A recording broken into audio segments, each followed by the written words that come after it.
Ini gambaran saja Bapak Ibu, karena sekali lagi umroh itu adalah ibadah fisik. Kami menghimbau khususnya Bapak Ibu untuk mempersiapkan agar ibadah kita maksimal, ibadah kita bisa benar-benar menikmati ibadah kita di sana.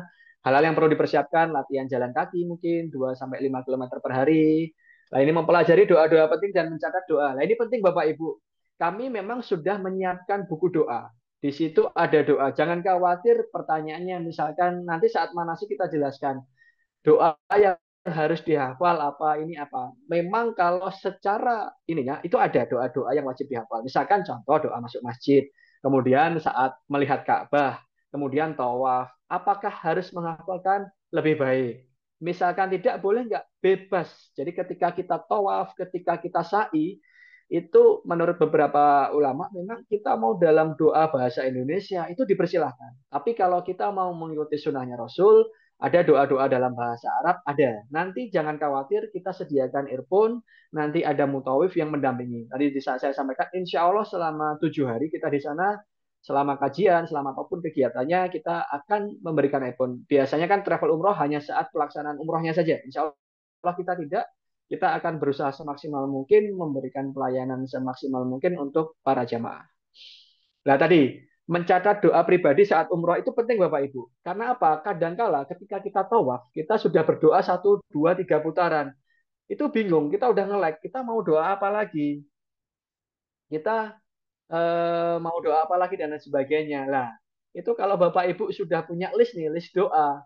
Oh, putaran pertama saya untuk diri saya pribadi, putaran kedua untuk orang tua saya, putaran ketiga untuk ini dan lain sebagainya. Itu silakan. Jadi mulai di list dari sekarang. Assalamualaikum Ustadz Sofi. Ustadz Sofi udah hadir ya Ustadz Sofi ya?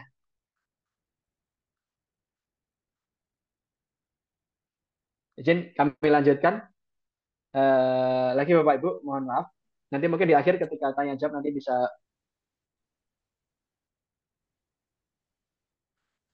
Ustadz izin, suaranya belum dengar. Ya, Waalaikumsalam warahmatullahi Baik, wabarakatuh. nanti mungkin di sesi akhir ya Ustadz ya. Kita akan diskusi. Ya, ya, ya, ya. Baik, sudah. Siap, udah masuk Ustadz, udah masuk. Siap. Baik, kami lanjutkan tadi Bapak Ibu, doa-doa pribadi itu penting Bapak Ibu ya, dicatat. Mau ditulis di WA atau apa, monggo. Itu saran saya pribadi itu dicatat dari sekarang. Karena biar apa tadi saat kita takutnya kehilangan tadi doa ketika sudah putaran, sa'i itu kita lupa. Oh ya doa apa lagi ya? Gitu. Nah, kalau dari sekarang kita sudah mencatat, insya Allah itu memudahkan kita di sana. Rukun dan sunnah umroh nanti akan kami bagikan bukunya. Terus kemudian lah ini izin Bapak Ibu, khususnya yang perempuan, yang wanita atau akhwat yang sedang haid, apa namanya, ada potensi haid, kami sarankan yang insya Allah kan kita tanggal 1 sampai tanggal 9.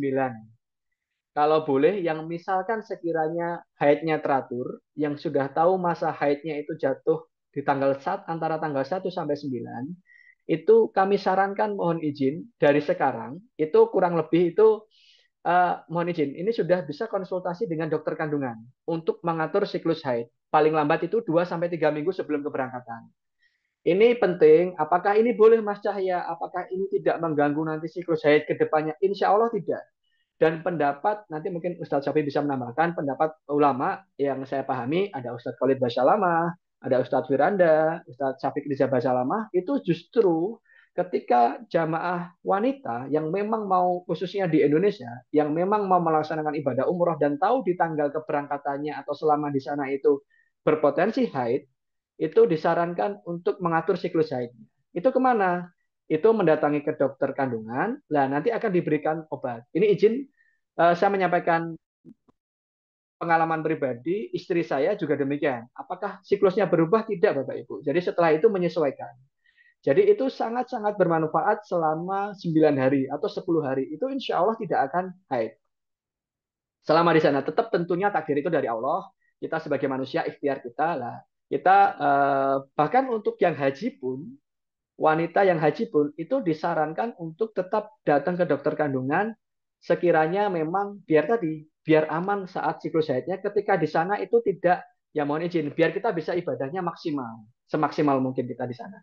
secara data insya Allah di sini dari 31 ini akhwatnya ada 14, kita ikhwannya ada 17 ya, Bapak Ibu rekan-rekan semuanya. Kembali lagi masih ada waktu kenapa 2 sampai 3 minggu, kalau bisa di masih Sabtu Ahad pekan depan masih mau ke dokter silakan. Nanti itu pengalaman istri saya itu diberikan obat yang harus diminum setiap hari.